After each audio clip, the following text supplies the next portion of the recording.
Sup, y'all, and welcome to the Christmas edition of Press On Sports. I'm Jack Vita. Today's going to be a really fun podcast. I have a great guest joining me in a little bit. We're going to talk about my favorite Christmas movie, The Santa Claus, starring Tim Allen from 1994. And no, I don't know anyone better to talk about this with than our filmmaker friend over here at Press On Sports, Tommy Weber. Tommy, how you doing? I'm doing great. How about you, Jack? I'm good. And also I should add, elementary school, junior high school classmate. That's right. Long-time friends. Long-time knowing each other. And at this time, I also want to say greetings to all of our classmates who are listening right now. Hey there. But today we're going to talk about The Santa Claus, which my favorite Christmas movie, I should say. I don't think it's the absolute best Christmas movie, but it's my personal favorite just because it's attached to a lot of memories from my childhood. Yeah, it is a really good one. That one is up there for me. I think my all-time favorite is definitely Elf. Yeah. But Santa Claus is a close contender. Yeah, I think Elf is the best one. This is my favorite. And I think part of it is we grew up in that time where there were Christmases when Elf didn't exist, that we'd watch this instead. Right. Yeah, this was kind of the Elf for me growing up before Elf was around. Yeah. Yeah. So this came out in 1994. As I mentioned, we're going to talk a little bit about production and casting of this movie. So that was the year I was born. I think you were 93. 93, yeah. But neither of us saw this in theaters. No, definitely not. We could have. We just wouldn't remember. It would be a wasted movie ticket purchase. Yeah, that's right. So let's talk about casting for this role. They get Tim Allen. What'd you think of casting Tim Allen for the role of Scott Calvin, a.k.a. Santa Claus? I mean, picking Tim Allen was a no-brainer. It's hard to picture anybody else in the role. He just does it so well, and I think especially with his performances in Home Improvement, he just had this persona of being a dad that works hard in the bag. Yeah. Yeah. I think he's perfect for this role. I'll talk a little bit more about Tim Allen in a second, but something interesting, Tommy, I was doing a little research for this movie. This originally wasn't going to go to Tim Allen, the role. Really? Yeah, and this was originally written for Bill Murray. Bill Murray. I could see him doing that, actually. I forgot about Bill Murray. But he would be a good Santa Claus as well. I'd like to see him be Santa Claus now in a different Santa movie. I think I'd like Bill Murray as Santa Claus, but I don't know about this movie necessarily in terms of what Santa Claus is in this franchise. I think the Tim Allen version is just so perfect. Yeah, and I think that's probably why they ultimately picked Tim Allen for the role. Well, Bill Murray turned it down. Oh, he turned it down? Yeah, he said wow. He just felt like it didn't really fit him because... I think Bill Murray, he's a little more of a goofball, and Tim Allen is maybe half a goofball. Like, he's goofy and silly. I can see that. But at the same time, there were the sarcastic quips and the snappy one-liners coming from Scott Calvin. It's very Bill Murray-ish. Yes. But, yeah, I think the one thing that would be different is Tim Allen has the deep voice for Santa Claus. Yeah, what a great voice Tim Allen has. Buzz Lightyear. This is right in his heyday. So 1991, Home Improvement starts. 1994, The Santa Claus comes out. 1995, Toy Story. What a 4-year stretch there. Man, oh man. And it's also interesting. So here's another interesting nugget of information I dug up. This says from IMDb, for 1 week in 1994, Tim Allen had the #1 movie at the box office, the #1 rated television show, and the #1 New York Times bestseller. Wow, that's crazy. He was really getting at it. What was his book? It's called Don't Stand Too Close to a Naked Man, which is just so him. If I saw that title in a bookstore, I'd probably pick it up for $10. You might be able to pick it up at Goodwill for 50 cents these days. That's awesome. But so I love Tim Allen's brand of comedy. I'm a big fan of it. And it's kind of interesting because we talk about him and these successes that he's had. He hasn't been in too many movies, but his movies have either been very big hit or miss. Yeah, it's funny now that you say that. I can't think of a movie that I've seen Tim Allen in besides Toy Story 3 for a long time. What else has he been in recently? Nothing really recently. He was in some movies like Christmas with the Cranks in 2003. Oh, that's right. So he was in some kind of movies like that, but these weren't, like, a couple of these movies were huge box office hits, the ones that we talk about. But then he was in some other Disney movies that I hadn't even heard of before. One was called Jungle to Jungle. Oh, I remember Jungle to Jungle. Wow. Yeah, the one where he finds out he has a son that's like a wild boy. Yeah. And then they try to have bonding time. That was a weird movie. Yeah, definitely. I mean, I haven't seen it, so I can't comment. Didn't get the best reviews. Don't know how it did at the box office, but maybe not up to standards of these other movies. No, definitely not. It was an odd one. I think it was good enough for me as a child to like, but I don't think I'd like it now. Yeah, and the other thing I just want to say about Tim Allen's brand of comedy is I think it's very unique because he's always been the classic man's man. A lot of his humor is centered around just men being men. But when I say that, you would think I'm talking about very raunchiness, but he has a very wholesome persona. That's true. A lot of his humor is centered around just what it's like to be a dude, and not necessarily in the locker room talk kind of way. Yeah, Home Improvement is all about differences between a man and his wife and how they communicate so differently, and most of the time the man is very wrong. Oh, yeah. So I just thought, great, this is a slam dunk casting right here, and now we're at the movie. We got a very unique premise here, Tommy. You want to tell us about what this movie's about real quick? Yes, this premise is also bizarre to list out on paper, because it starts with Tim Allen killing Santa Claus and then taking his clothes and his ride and taking his job. I never thought of it from that lens. I can't even imagine what the initial pitch was for that, but then it goes through the themes of him trying to preserve the childlike innocence of his son's belief in Santa Claus, while his ex-wife and her new husband are trying to teach the boy to grow up and give up that belief, and then Tim Allen ultimately realizes that it's more than just believing in something because it's fun, but believing in something because it's true, and becoming the new representative of Christmas. It's a big role, by the way. Yes. In fact, Bernard will even say to him, like, if you don't do this, you're going to ruin Christmas for millions of children around the world. And with stakes like those, I don't know how you can go wrong. And you mentioned the ex-wife and her new husband. I really love the dynamic that Neil is his name in the movie. Judge Reinhold in... Quick sidebar. Yes. A name like Judge Reinhold, that just sounds like an action star right there. Yeah. That was amazing. I saw that name in the credits and I was like, there's someone walking among us named Judge Reinhold. It was amazing. And he's been in a lot of stuff. I always just think of him as Neil with the sweaters, which I actually kind of like his sweaters, by the way. Yeah. Or the other one is the close talker in Seinfeld. He's the close talker in Seinfeld? Yes. Oh my gosh. Oui.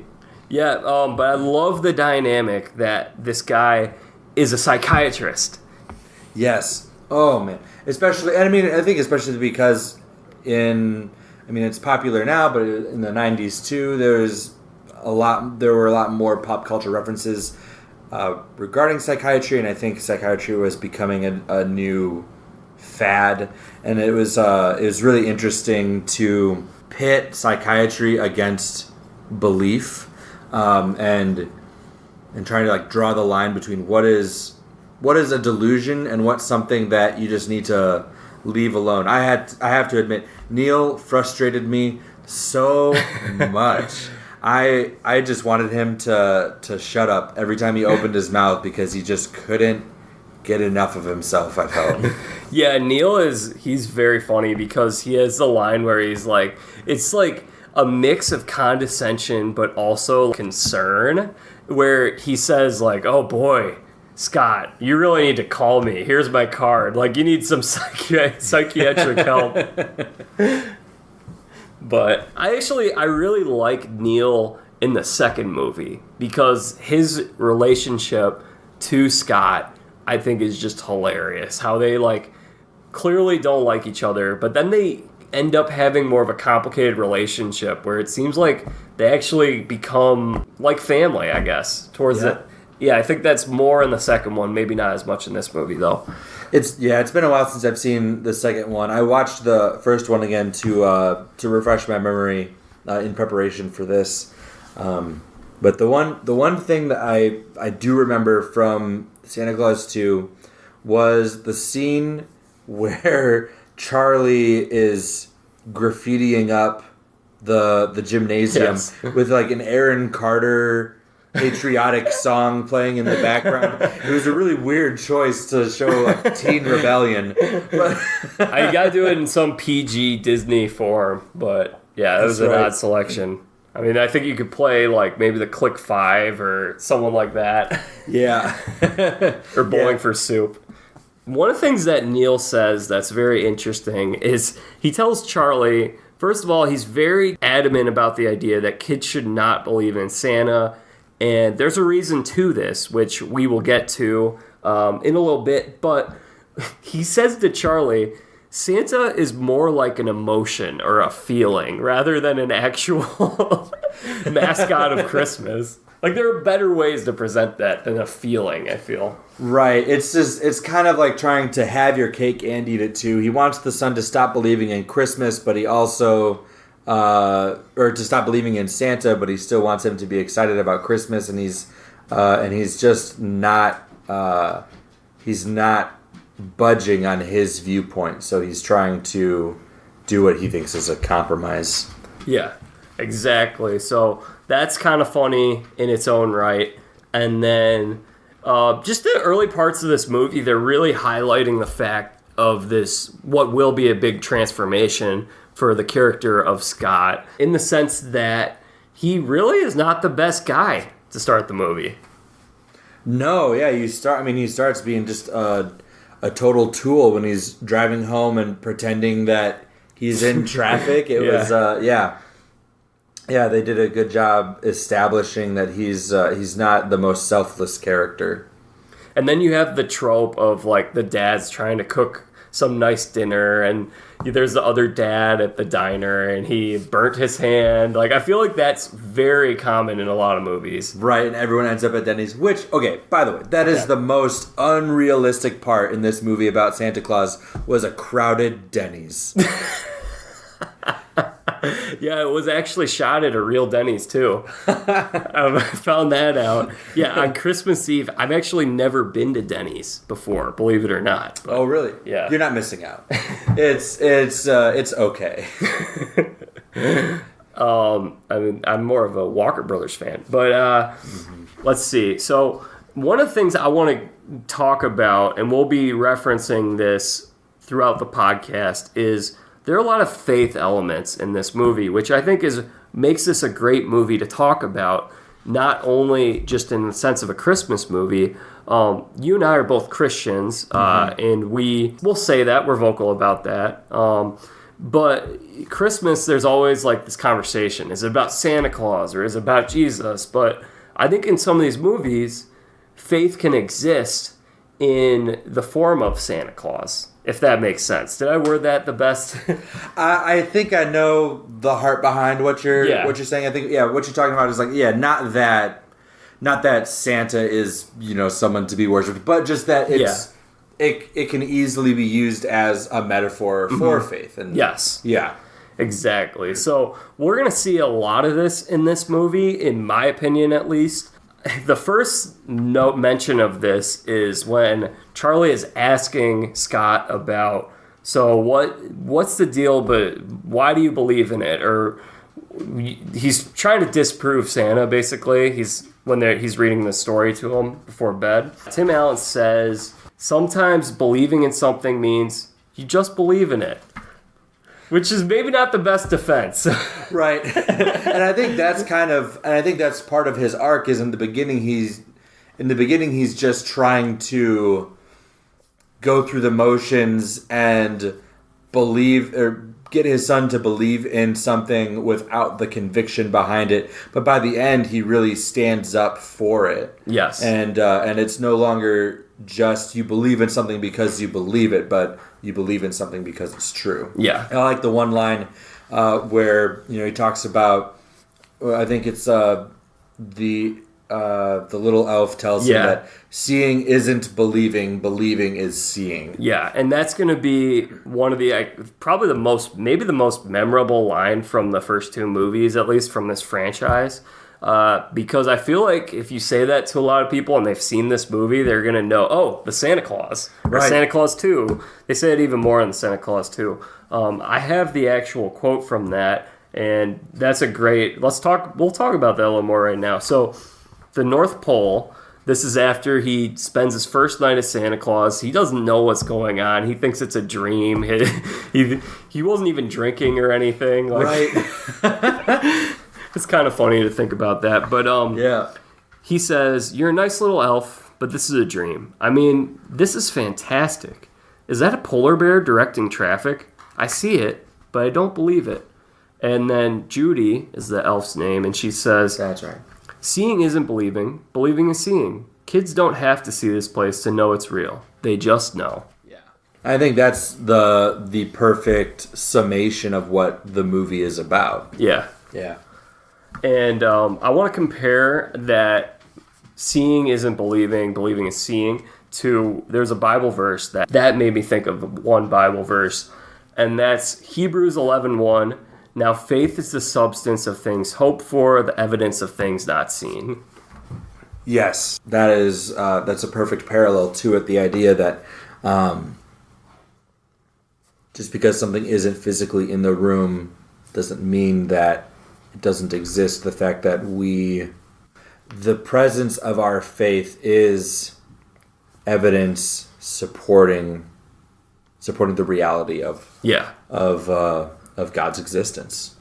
Yeah, and this is going to be referenced again later when Neil says to Charlie, Neil really gets at Charlie's grill a couple of times. He's like, there's one point where he looks right into his eyes. He says, there's no Santa Claus. He gets real mean. Which is like, it's almost comical. I think it's funny. This movie's a little ridiculous in some ways.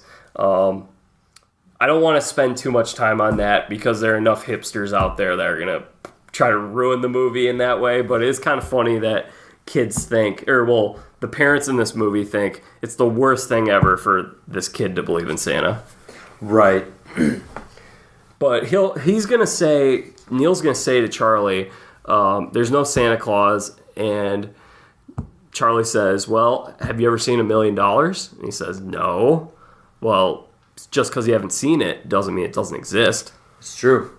Yeah, it's interesting the lines that people draw on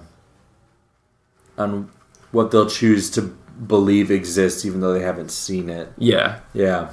Yeah. So there's a lot of interesting parts on this. Do you want to just continue and talk about this whole metaphor in the movie and then we can move on to something else, or do you want to come back to this? Let's come back to it. What's Okay. the next topic? Yeah. All right. Well, there's some funny Easter eggs in this movie. You see, there are two when he's flying the sleigh.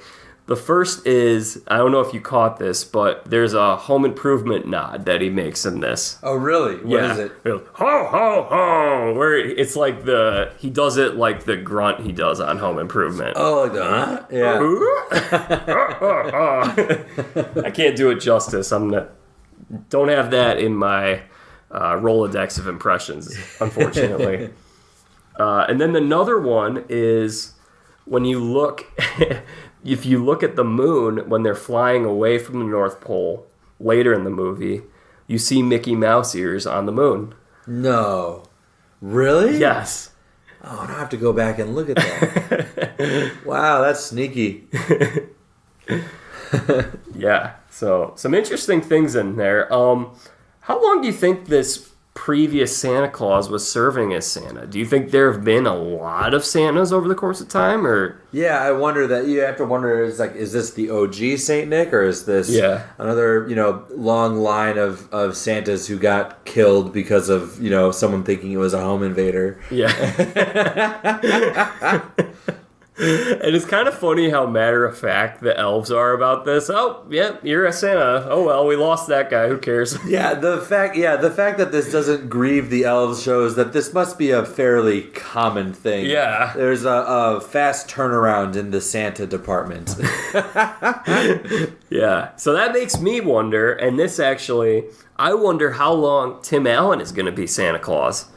Well, the end of the first Santa Claus movie, when Charlie says he thinks he'll go into the family business. I don't think the writers meant this when they wrote it, but that definitely sounds like Charlie plans on killing his dad. Oh, no. I don't think that was the case.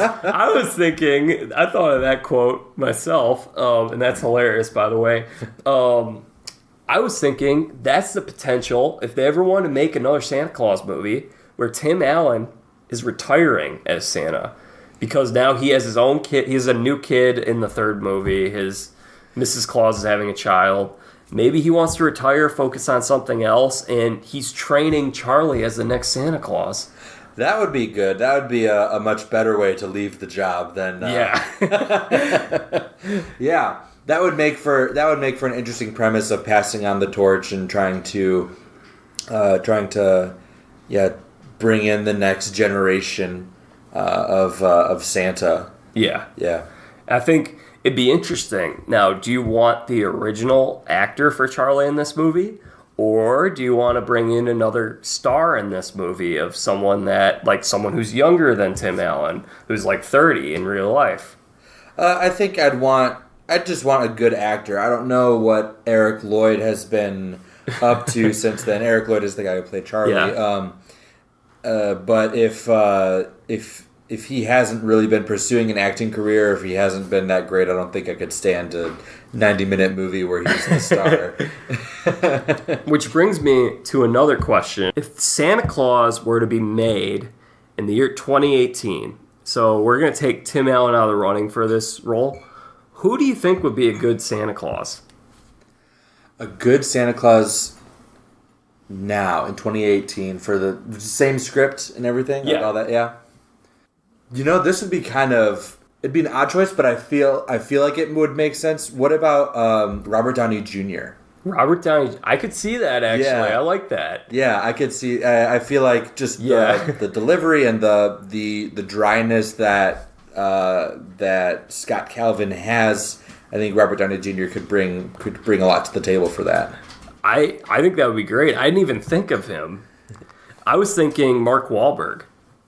Mark Wahlberg as Santa. Because I think he has that same sort of persona as like the man's man, like Tim Allen. And he's doing a lot more family movies now. And he's done some more comedy recently. I think he'd be good. That's true. I could see that. I could see him being Santa Claus in a movie. Maybe in a few more years down the road. I feel like he maybe is a little too... No... it's just funny. I think the one thing that would keep me from thinking about that is just, you ever see The Departed? Yeah. Just picturing him from The Departed, but as Santa, I don't know. I'm the Santa who does his job. You must be the other guy. You must be the other elf. Picturing Santa wearing, trash bags on his feet, shooting Matt Damon in the face. Man, you're dark today. No, I can't. I don't know where my brain's going. One other person that could be maybe an out-of-the-box pick because he hasn't had a whole lot of movies. And by the way, this was the first lead role that Tim Allen ever had in a movie. I don't know if I mentioned that before. This was? Yeah. Really? Yeah. Huh. Yeah. Wow. which makes a little bit of sense why he wasn't the first choice. Right. Yeah, I'd say this would be a landmark in his career. Yeah, for sure. Yeah, and then the other one I thought of was someone else who'd be their first feature role, and they're also someone that I can't picture in too many movies as the lead, but Kenan Thompson from SNL. Kenan Thompson for the Santa Claus? Yeah. That would be really funny. Yeah. That would be really funny. I'd like to see him be Santa. Or if he's not Santa here, in another Santa role. Like, I think he'd be a good Santa Claus. So. Yeah. So we could talk a little bit about some of these scenes in the middle of the movie after he has this experience as Santa Claus. People think he's crazy, which that's the realistic part of this movie. Also, another interesting parallel, it reminds me a little bit of a Marvel movie in the sense of there's the claws, which, by the way, I didn't know the difference between Santa Claus and the Santa Claus as a kid. Right, yeah, the spelling, the joke in the spelling came to me much later also, yeah. Like in terms of a legal term. But there's something where, and Bernard will paraphrase it as, you put on the suit, you're the big guy, which has been seen in tons of commercials over the years whenever you see, the Santa Claus on Disney Channel, December 2nd. But you put on the suit, you're the big guy. It reminds me a little of Thor with whosoever holds this hammer. Right. It's, the power being bestowed on somebody, whether they wanted it or not. Although Thor really wanted it, I guess. But but that idea of unwillingly having to take on the responsibility of this global icon. Yeah. And Santa is someone who's heroic. People who see him who thinks, this guy thinks he's Santa Claus, it's a little similar to someone getting a superpower and that being like, that person thinks they have superpowers. Like, what? For sure. The Marvel movie that actually came to mind for me when I was thinking about this, because I had a similar thought about that, was Doctor Strange. Oh, I actually haven't seen that, but... Oh, it's really good. You should check it out. Yeah, tell me a little bit about that. Why you thought of that, and for people who might not know who Doctor Strange is. Yeah, so Doctor Strange is... he was this, famous surgeon. He was very conceited, and he would be very selective in the patients he chose. He wouldn't ever pick a patient that was risky. He would only ever pick, someone that he knew he could do, because then he has a really great looking record. And then he's in this horrible car accident. He loses the use of his hands, and all of a sudden his career is out the window, and he goes to the ends of the earth to try to fix his hands. And he ultimately ends up learning about these mystic arts through some monks who are able to they're able to restore the use of his hands. But then on top of that, he learns more about this spiritual warfare that's going on all around us. And a major theme in that movie is also that seeing is not believing, but believing is seeing. Oh.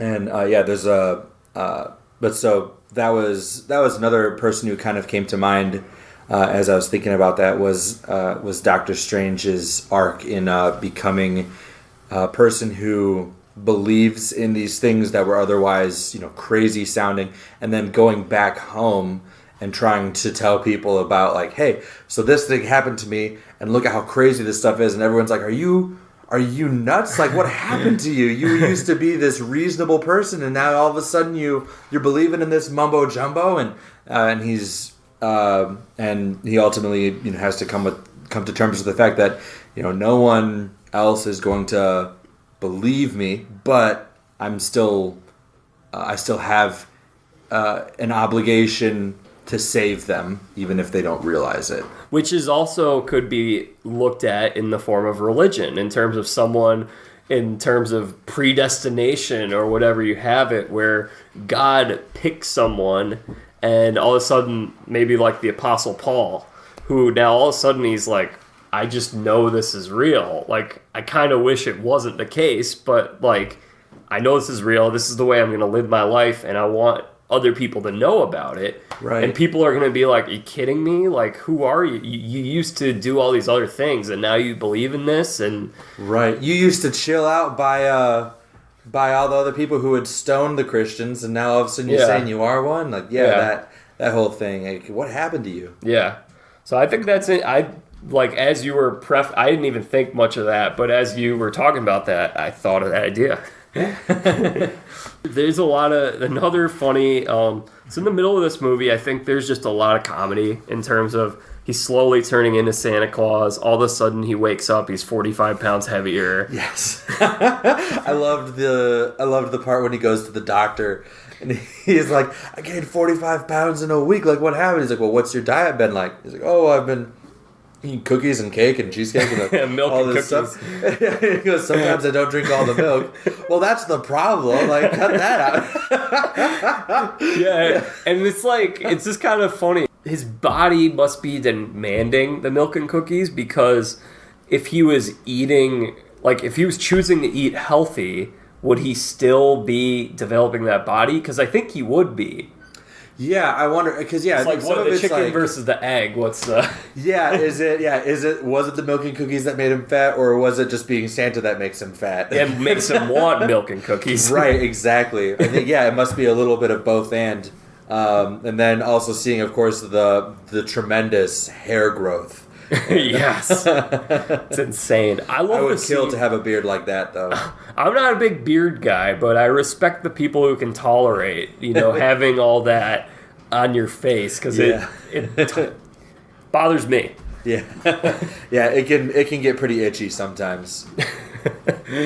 Off that thought, I really like the part where they're at the zoo because I haven't been to a zoo in years, but zoos are fun. Polar bears are something that's just very peaceful about this scene. But the best part, when all the reindeer start following him out of the zoo. Yes. He's just walking. He doesn't even notice that they're following him, and there's some zookeeper running to catch them. And then you'll see this same thing where all these kids are attracted to him because they know he's Santa Claus. So they're all lining up on a bench to talk to him. Right. Yeah, this natural magnetism that he had. I mean, it probably didn't help that he had the white beard and was wearing a red hoodie, but yeah, that's funny. I really like my favorite part in terms of the comedy of this scene, or at least this part of the movie, I would say is the scene where he's at work and they're doing a lunch and he just orders all that food. Yes. And they're all waiting for him to finish his food. I feel like that scene sticks out in memory. Even before watching this movie, that was the one scene that stuck out. It's very iconic. Yes. I think of seeing the beginning of his real transformation as Santa. Funniest part of this is when they start pitching the idea of Santa with a Panzer. Yes. Which is riding around in the tank. I think Tim Allen is the only comedian I've heard use the word Panzer more than once. Yeah.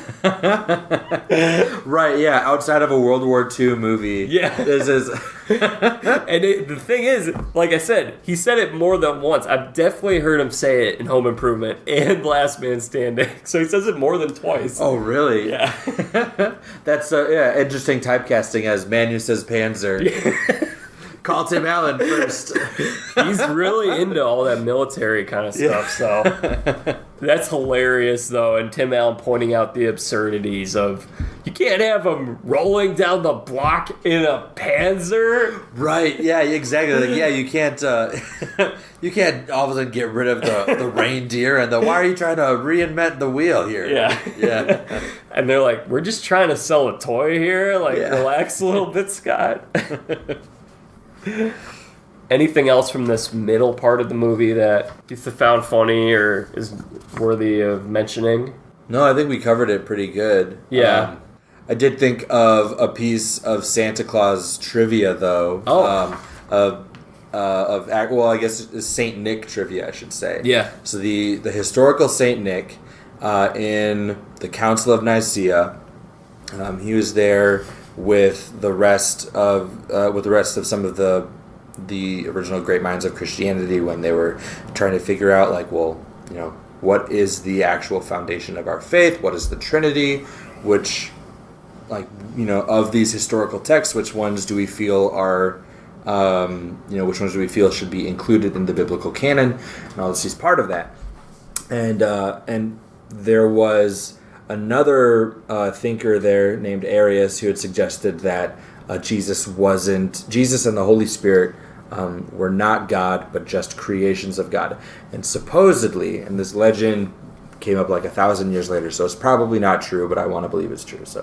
But supposedly, that blasphemy made Saint Nick so angry that he ran to the front of the room and punched Arius in the face, and then he spent the night in the slammer. And did you see this represented in the movie in any form? No, but I just thought it was fun. Oh, yeah. Cool, yeah. Yeah, I just wasn't quite sure if you were going to tie that back to anything, but I appreciate the trivia. That's really neat. The trivia is good. I mean, as I mentioned, Christmas edition of Press On Sports, so we're getting Christmassy here. That's right. Ho, ho, ho. I think it's funny when there's another biblical reference when Tim Allen refers to Bernard as Barabbas.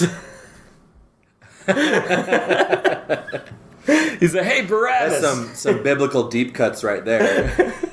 For those who don't know, the crucifixion, they said we could free Jesus or we can let you free someone else. And they chose that they wanted this murderer, Barabbas. Yeah. So that's where Barabbas comes from. And once again, getting on something else that's a little dark here. Right. But that's funny. Here's an interesting one, Tommy. Elves in the Santa Claus, they're all played by children. Elves in the movie Elf, they're all adults that look kind of dolled up as childlike. Which do you prefer? I think I liked the adult elves better, but they might also just be more related to the actual the dialogue and the workplace banter that they had going on in the elf movie. Yeah. But the idea of these people looking like children and they're thousands of years old was really funny, and then having the special SEAL Team 6 Elf Squad. Yeah, ELFS. Yeah. I think they're both really funny in their own right. Yeah. I really liked the more modernized Santa's Workshop, getting in there required a keypad punch code and things like that. It just makes sense that, of course, Santa's keeping up to date on all the latest technologies. It's kind of funny, though, because the North Pole in this movie is kind of a dump. It looks like a bar or a basement. Yes. And then the second movie, I know it's been a while since you watched that, or even the third movie, the North Pole is so much nicer. It's more of a village type feel, where this just looks like a dirty little basement. Something that I didn't realize also, I think probably just because, as kids, we probably saw the first and second Santa Claus movies so closely together. I didn't realize there were 8 years between them. There's nearly a decade between each movie. But of course it makes sense because Charlie's all grown up in the next one. But teenager, naughty list. Yes. By the way, I think based on how this is going, we may have to do a Santa Claus 2 next year. Oh, for sure. Podcast. So let's see. I know I had some other notes here. Oh, another thing in the middle of this movie, and then we can move towards the central plot, which really it goes from it being him being crazy to he can no longer take care of his kid. We'll get to that in a second. One more thing, in the middle of the movie, I saw he gets the list in the mail, the naughty and nice list. Right. And this reminded me of Bruce Almighty with the prayer requests. Oh, yeah, when he turns it into emails, and that's right. I think, oh man, both those movies are so great, Santa Claus and Bruce Almighty. Such clever ideas and premises. Definitely. Yeah. So that was one more thought. But yeah, do you think it's a little extreme for Laura and Neil to take away Scott's visitation? Yeah, I mean, it was definitely not a cool move. I can understand where they're coming from if they really feel like he's becoming like a danger psychologically to take away his visitation rights. But I feel like they skipped a few steps before just going nuclear like that. I really like the scene, and this is going to be connected to faith. I will just preface this by saying that where they're right about to have Charlie go in and talk to the judge, or actually Charlie's in there talking at the time, and Laura and Neil are talking about when they stop believing in Santa Claus. And I think this is a really deep scene. I really enjoy it. It reminded me of people who lose their faith in God. Yeah, it very much felt reflective of that, of people talking about the different upbringings and the different family situations and the different things that happen in their lives that make them stop believing or become disillusioned with what's going on.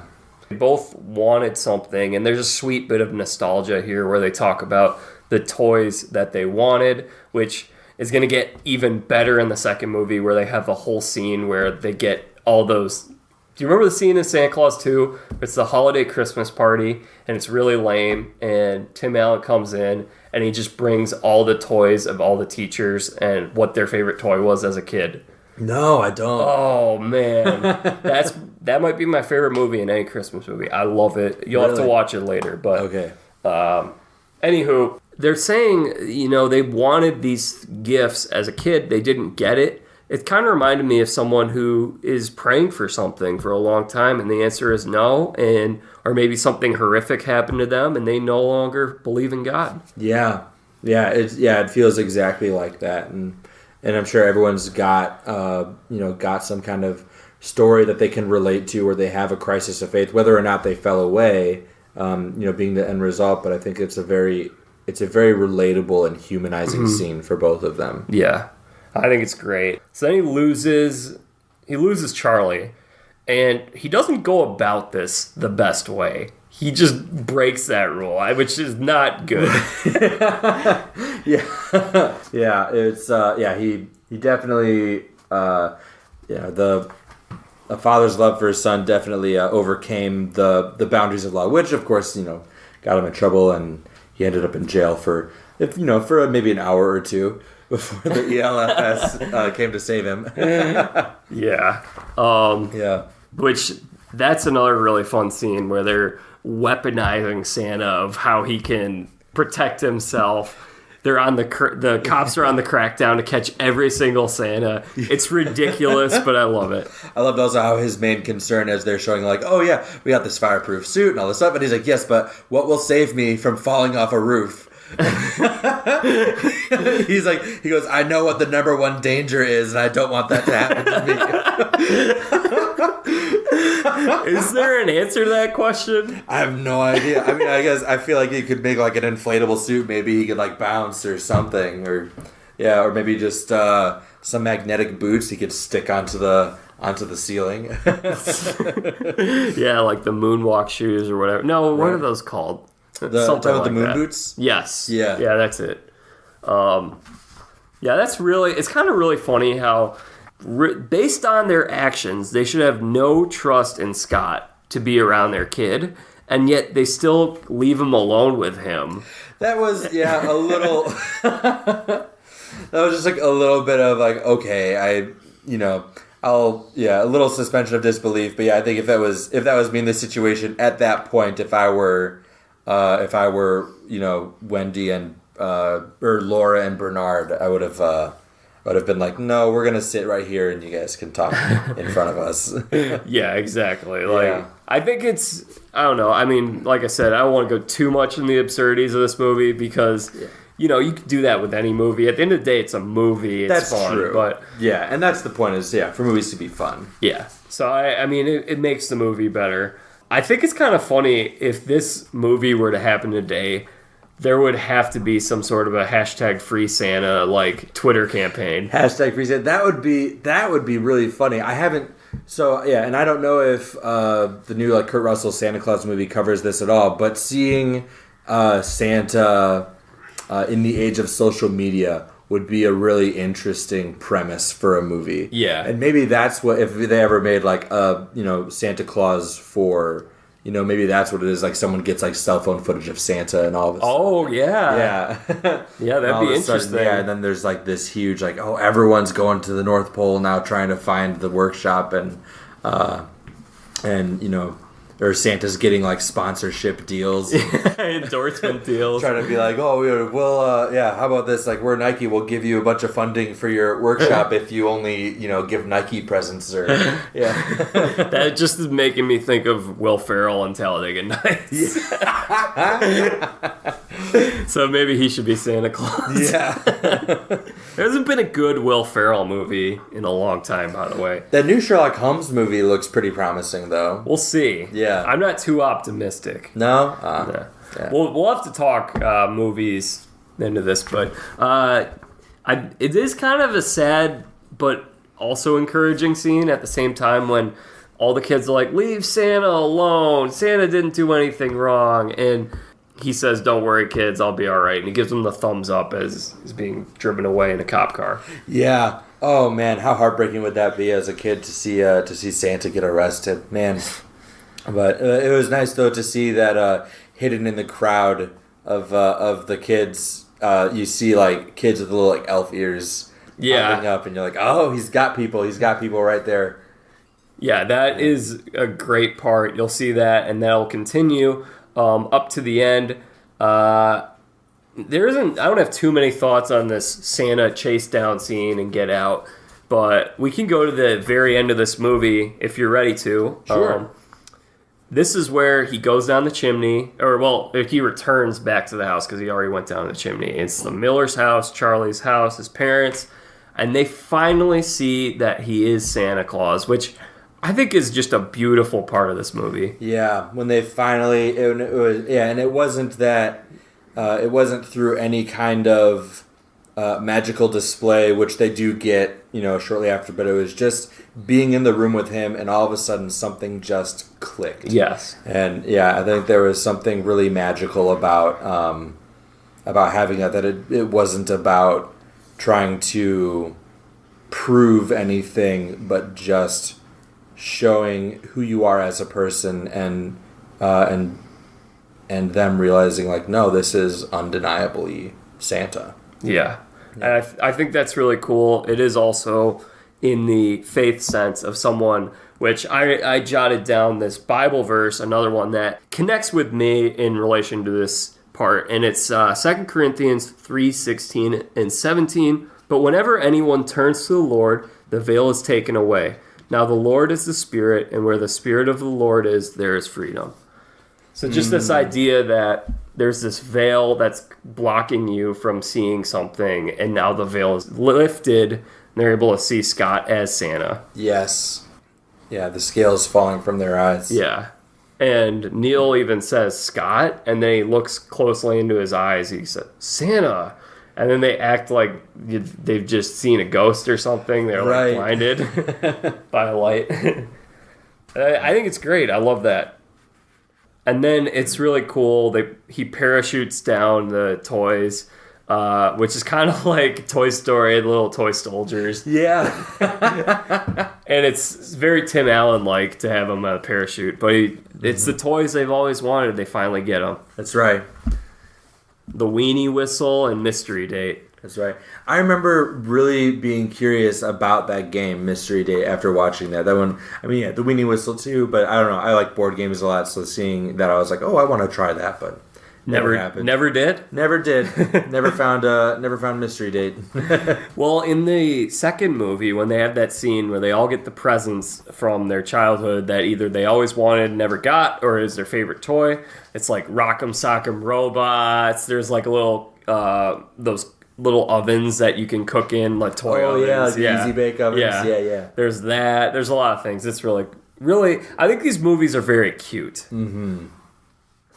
Oh yeah, one last thing. One last line from that scene that I really liked is when Neil says he's sucking us into his delusions. And then he says something else like he's going to such elaborate measures to bring in like Bernard. Yeah. But there we go. We did it. The Santa Claus. It's going to be a good Christmas this year. Yeah, I think so. Hopefully we get some snow. Yes. Oh my gosh, I can't believe we're so close to Christmas and now all the snow is melting suddenly. I didn't even wear a coat getting over here. Wow. Yeah. So, real quick, and then I'll give you a chance. You can give out Twitter bio or anything you want to promote. But any movies that you're really looking forward to seeing this Christmas season? Any movies I'm looking forward to seeing this Christmas season? I am looking forward to seeing Spider-Man Into the Spider-Verse. I'm planning on seeing that. Got good reviews. Wednesday. Oh yeah, it looks so good too. And I loved the Miles Morales comics, so I'm excited to see him get the big screen treatment. And hopefully, we get to see more of him.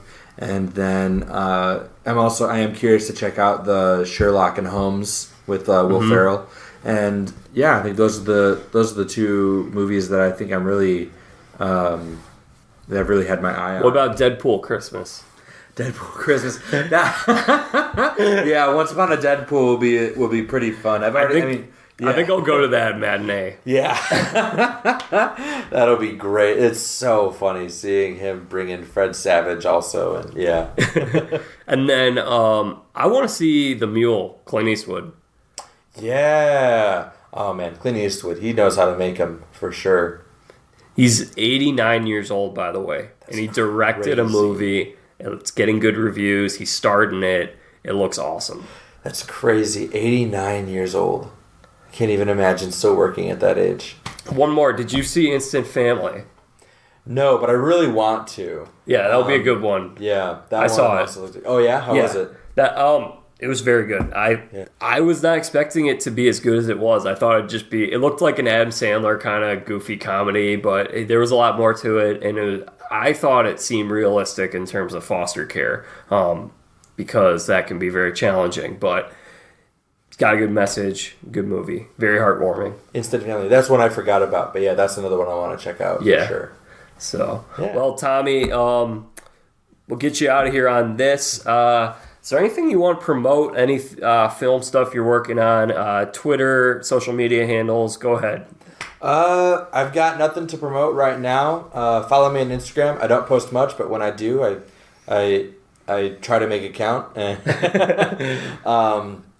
Other than that, what's the handle on that? The handle. That's a good question. I think it's just my name. But let me check that. No, yeah, I'm just Tommy Weber on there, and I've posted a few things, and I'm hoping to become more active on that in the months to come. So yeah, keep an eye out for that. All right, great. Well, it was great having you here. A lot of fun. Merry Christmas to you, my friend. Merry Christmas to you as well. So that's it for this edition of Press On Sports. Had a lot of fun talking about this movie. Was really looking forward to this one. This is a little bit of a surprise podcast because I didn't tell anyone this was coming out. So this is my special present to all of the listeners of Press On Sports. If you're just tuning into this for the first time, go ahead and subscribe to the podcast. It is Press On Sports on iTunes. You can get in touch with me on Twitter. It's at the Jack Vita, the JackVita. So go ahead, drop a follow, get in contact with me, tweet me your thoughts, and you can also leave a review on the podcast on iTunes or wherever you get your podcast, whether it be YouTube, other Spotify. Yeah. I'm on there most places. Go ahead and subscribe. Look forward to keeping up with you guys. Thank you so much for listening. Bring in the Dancing Lobsters.